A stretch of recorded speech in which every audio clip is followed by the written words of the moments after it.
how do you find joy? What do you try to put your what do you do to get joy? Do you do stuff that pleasures you? Like lust, all of that? Is that what pleasures you? Is that what's going to make you joy? Is that what's going to do it? Because, as we figure out as, Christians and all that, that's not what brings us joy. That's what brings our earthly self joy, but that's not what brings our spirit joy. That's not what brings God's joy. See, Psalm chapter 4, verse 7 says, Thou hast put gladness in my heart more than in the time that their corn and then their wine increased.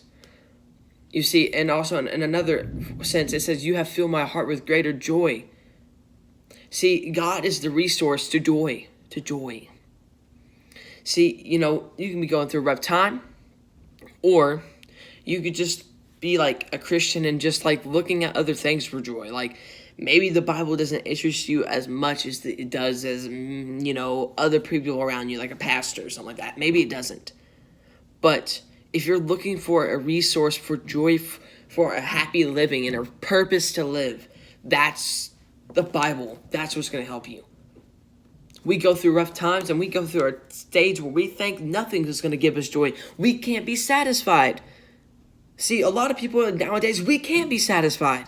We want more. We want better. We want all this. You know what? There's people and I'm guilty of it too myself. When you get something new or cool or something like that, you're not satisfied because that's not the same thing that the other person has right beside you. If you just got a new brand pair of shoes or something like that for guys, maybe that's you feel joy for a second, but when you go back to school, you see Tyler's or something like that, his new shoes, and they're say the new LeBrons, and yours is some old Steph Curry shoe that's kind of older, not newer. And then that just doesn't satisfy you anymore. That shoe does not satisfy you anymore. Just how it did just that day you got it. So. But think of this.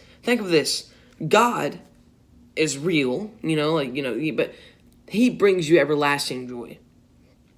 You follow Him, you dedicate your life to Him, He will give you everlasting joy. When you die, no, you have everlasting joy forever and ever. And that's the biggest thing that we got to focus on, is that none of this matters. At the end of the day, it's all about if we make it to heaven. And if we hear, well done, my good and faithful servant from Jesus, that's what really will satisfy us. Christians, that's what will really satisfy us, is when you hear Jesus say, well done, my good and faithful servant. See, that's the only way you're going to be satisfied is through Jesus. And also, that's what's going to give you joy.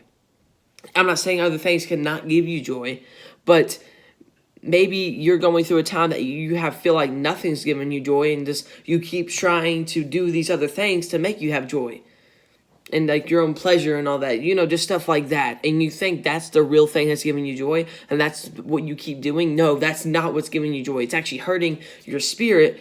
It's giving flesh joy, but it's not giving your spirit joy. And if we're not taking care of our spirit, then we're not taking care of God. We're not taking care of our godly selves instead of our worldly selves. Just think on that.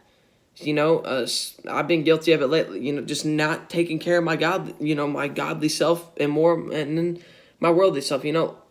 So yeah, God is the only way to everlasting joy, and He will give you peace.